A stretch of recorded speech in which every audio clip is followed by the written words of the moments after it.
Vamos lá, pessoal, retornando à segunda parte, ou melhor, a terceira parte dos recursos. Nós falamos já sobre a teoria geral dos recursos, princípios, né, efeitos. Falamos brevemente sobre agravo de sobre apelação, lá no artigo 1009. E agora nós vamos falar sobre agravo de instrumento, que é muito importante. Pessoal, todo o material, eu vou fazer uma nova aula para o YouTube, tem o canal Dialogando com o CPC, onde ali eu vou mostrar, tem um slide pronto, eu vou explicar tudinho de uma maneira mais clara, tudo bem? Às vezes, visualmente, a pessoa consegue ter maior clareza nas informações. Aqui é mesmo só um bate-papo sobre essa matéria tão importante, né, que é a fase recursal, logo depois da fase de conhecimento, tudo bem? Lembrando, pessoal, que a fase recursal, ela não necessariamente ela vai existir, né? Só vai existir quando uma das partes, né, se sentir contrariada com a sentença ou com a decisão interlocutória proferida em sede judicial. Tudo bem? Pessoal, o agravo de instrumento está lá no artigo 1015. O artigo 1015 ele é um rol taxativo mitigado. O que é isso? O CPC, quando ele entrou em vigência, né, lá em 2016, falava-se que esse rol ele não poderia ser analisado de uma maneira extensiva. Então, só caberia agravo de instrumento contra as decisões que ali estariam, né, do inciso 1 ao inciso 13 do artigo 1015, que, por exemplo, o inciso 1 fala cabe agravo de instrumento contra as decisões que versem sobre tutela provisória, contra decisões de mérito do processo, contra exclusão de litisconsorte, e por aí vai. Esse artigo 1015 eu acho interessante que vocês possam dar uma lida com clareza para que vocês possam entender ali quais são, na regra geral, né, as hipóteses de cabimento do agravo de instrumento. Cabimento é um dos requisitos lá do juízo de admissibilidade, não esqueça, tudo bem? Bom, se eu tenho uma decisão que versa sobre tutela provisória de urgência, por exemplo, eu sei que eu tenho um momento oportuno para agravar. Porque se eu não agravar, preclui. E se preclui, eu não posso questioná-la, por exemplo, em preliminar de apelação. Eu não posso trazer essa questão à tona, porque é inerte, você ficou inerte. Vamos dizer assim, um castigo que a lei estabelece para você. Só que, no curso do tempo, de 2016 até hoje, né, nós temos aí algumas possibilidades que foram abertas que não estavam previstas no artigo 1015 e que o STJ analisando falou o seguinte, realmente nessa hipótese é cabível agravo de instrumento. Eu não vou trazer à tona essa informação com tanto afinco, porque não é a questão. A questão é você entender a aplicabilidade do recurso de agravo de instrumento. Mas hoje, o rol do artigo 1015, que fala sobre agravo de instrumento, é um rol taxativo mitigado. Por quê? Além daquelas previstas no artigo 1015, eu tenho algumas hipóteses na prática que estabelecem a possibilidade de agravo de instrumento. Tudo bem? Então, o inciso 2 fala o seguinte, cabe agravo de instrumento contra decisões que versem sobre mérito do processo. Quando a gente fala de mérito, isso remete muito à nossa ideia de sentença. Só que eu já mencionei um pouco à frente que quando o juiz julga parcialmente, antecipadamente o seu processo e de maneira parcial ele julga um pedido e os demais ele fica para análise de sentença, nesse caso a lei fala que essa questão específica caberá agravo de instrumento. Tudo bem? Então fiquem de olho, salvo engano, o artigo 356 do CPC. Deixa eu só dar uma lida, senão depois eu pego para vocês certinho, que eu não marquei. Deixa eu só dar aqui uma lida. Artigo 356 do julgamento antecipado. É isso mesmo, do julgamento antecipado parcial de mérito. O juiz decidirá parcialmente o mérito quando um ou mais pedidos formulados ou parcela deles mostrar-se incontroversos, estiver em condições de imediato julgamento. Aí lá no parágrafo 5º, fiquem de olho, isso aqui já caiu na OAB, contra julgamento parcial de mérito, cabe agravo de instrumento, não uma apelação. Tudo bem? O parágrafo 5º fala o seguinte, a decisão proferida com base nesse artigo é impugnável por agravo de instrumento. É só uma clareza para não ficar gerando muitas dúvidas. Esse caso específico, se gerou alguma dúvida na explicação, pode me mandar que logo em seguida eu respondo. Tá bom? Então, de maneira sintética, a ideia do agravo é essa. Desculpa. Então, o rol está ali no artigo 1015 e o parágrafo único fala também que cabe agravo de instrumento na fase de liquidação de sentença ou cumprimento de sentença, no processo de execução e no processo de inventário. também são hipóteses que a lei estabelece a possibilidade de agravo de instrumento. Pessoal, bom, levando em conta que aquela decisão comporta agravo de instrumento, por exemplo, uma decisão que indeferiu o meu pedido de tutela de urgência fundamentada no artigo 1015, inciso 1, eu vou ter que agravar. Diferença, de novo, do agravo de instrumento para a apelação. A apelação é dirigida ao juízo de primeiro grau, isso nós já vimos. O agravo de instrumento fala-se no artigo 1016, que é dirigido para o tribunal. Então, vocês irão verificar o seguinte, artigo 1016. O agravo de instrumento será dirigido diretamente ao tribunal competente, juízo ad quem? Não é isso? Por meio de petição, com os seguintes requisitos. Aqui, o artigo 1016 fala sobre a questão dos requisitos do agravo de instrumento.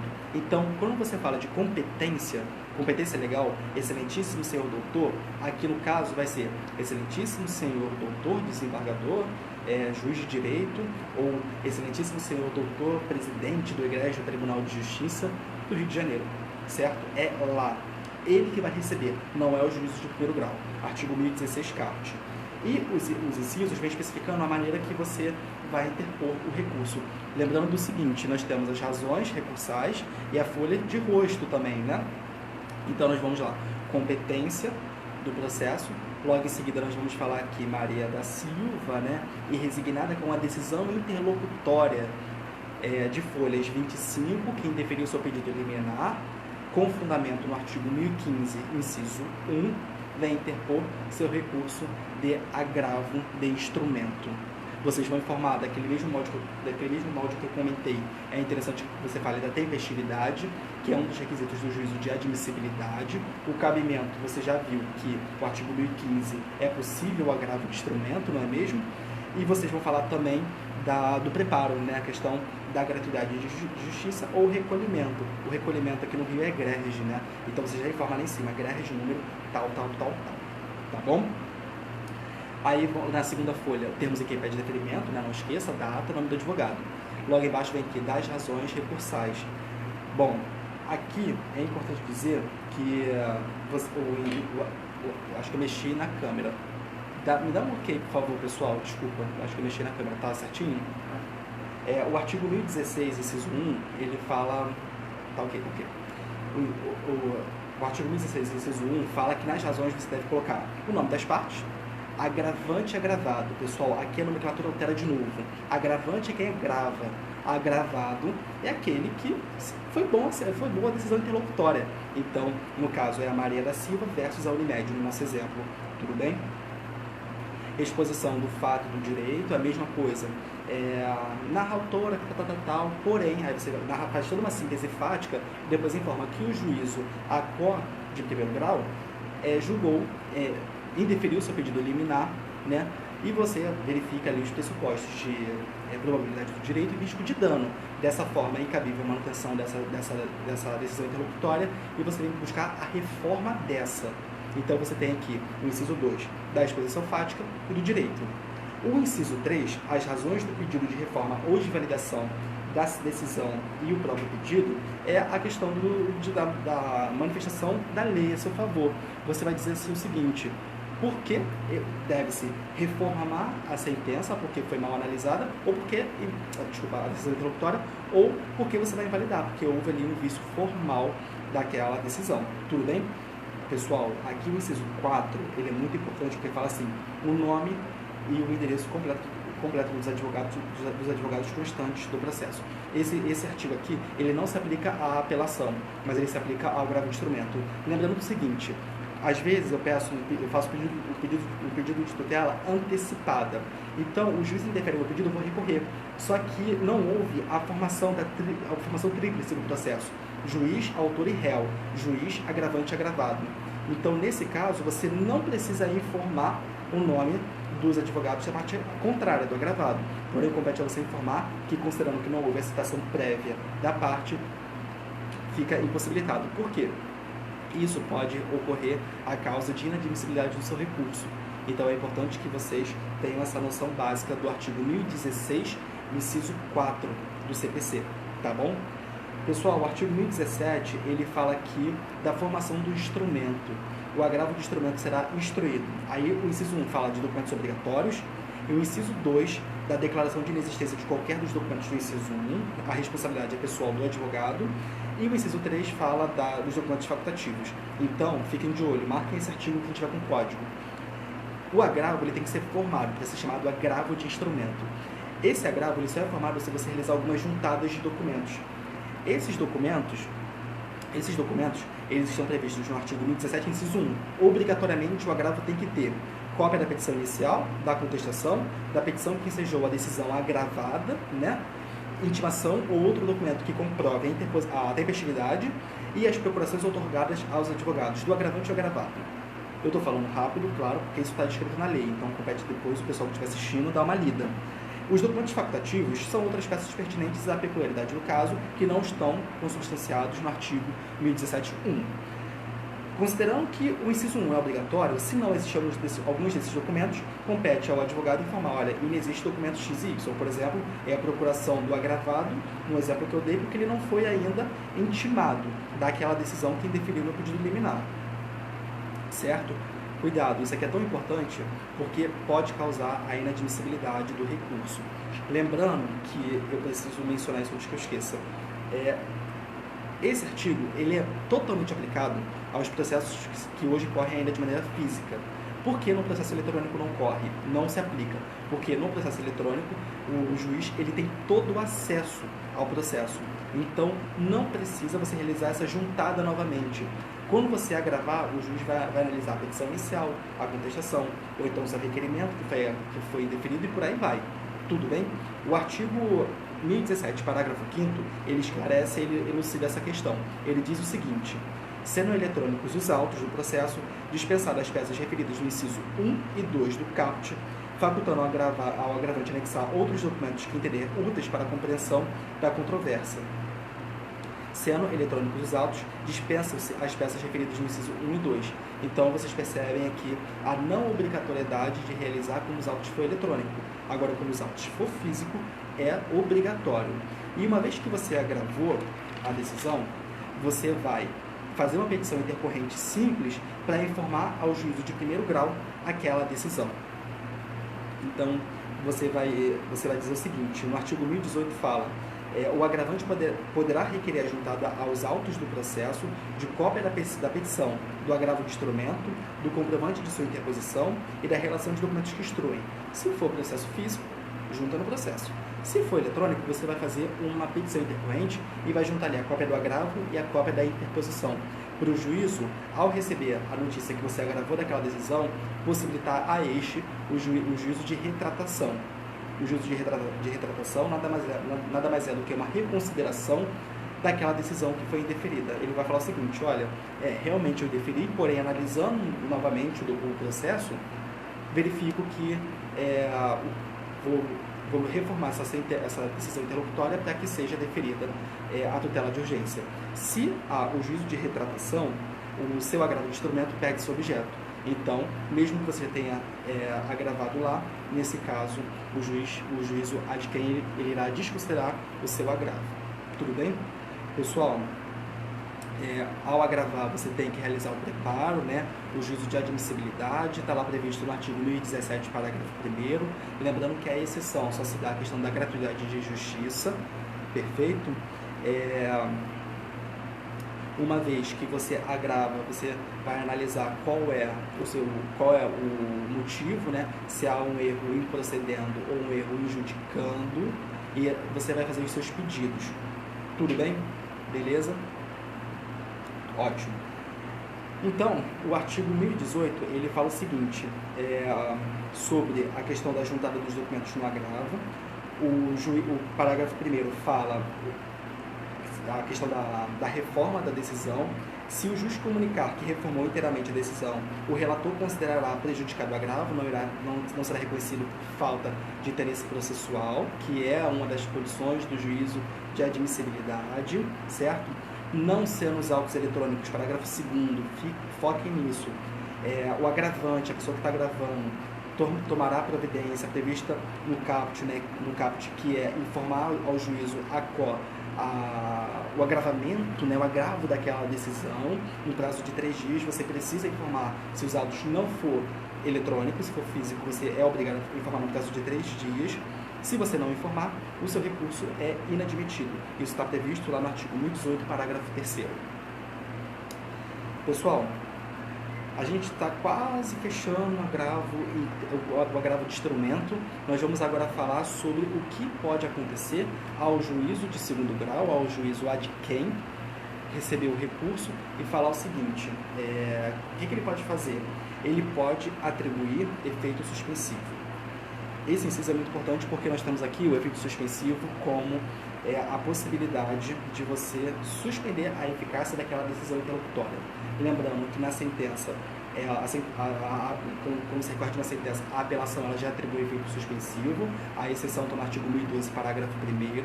Agora, no agravo, o agravo não tem efeito suspensivo, então você vai solicitar o efeito suspensivo, conforme titula o artigo 1019, inciso 1. Por quê? Se a manutenção daquela decisão que deferiu no pedido liminar, pode ocorrer grave dano ao agravante. Por exemplo, ele não vai conseguir fazer a internação, a operação médica, ele não tem aquele medicamento, ele está sem luz, por exemplo, e a manutenção da falta de energia vai prejudicar ele, né? Aqui nós temos a questão da probabilidade do direito e risco de dano, é como se fosse uma tutela de urgência, tudo bem? Então, está lá no artigo 1019, inciso 1. O relator, ele poderá atribuir efeito suspensivo àquela decisão, certo? Ele poderá também deferir o pedido de tutela antecipada de urgência. Automaticamente, ele irá intimar o agravado da decisão, certo? O agravado irá falar com a gente aqui em contrarrazões ao agravo de instrumento, certo? Sempre quem é chamado para falar, ele irá falar em contrarrazões. Aqui, em fase recursal, nós lembramos sempre da questão do contraditório ampla defesa. Se a parte recorreu no prazo de 15 dias, seja para apelar, seja para agravar, nesse caso, você também, a outra parte também, terá a possibilidade de agravar, de contrarrazoar em 15 dias. Questão de igualdade, tudo bem? Lembra, excetuados os embargos, todos os prazos são de 15 dias úteis, tudo bem? E nós também temos aqui a intimação do Ministério Público, no 1019, inciso 3, em casos em que ele for parte no processo ou admitir a sua intervenção. Pessoal, lembrando que o agravo de instrumento ele pode ser dado de maneira monocrática, com a previsão lá no artigo 932, de 3 a 5. Uma vez que não há essa previsão, o desembargador ele vai levar o agravo para o colegiado. Ele vai marcar uma sessão que se fala, né? E ali os advogados poderão manifestar-se oralmente e logo depois será proferido o julgamento. Isso está previsto no artigo 1020 do CPC. Então, o agravo de instrumento começa no 1015 e termina no 1020. Tudo bem? É muita coisa, muita informação, mas dá para entender, dá para pegar a lógica. Nós estamos aqui falando da fase recursal. Tudo bem? Pessoal, antes de eu finalizar esse vídeo, que já estamos quase fechando, eu gostaria de falar rapidamente do agravo interno, que a gente só volta depois para falar dos embargos de declaração e do juizado especial civil.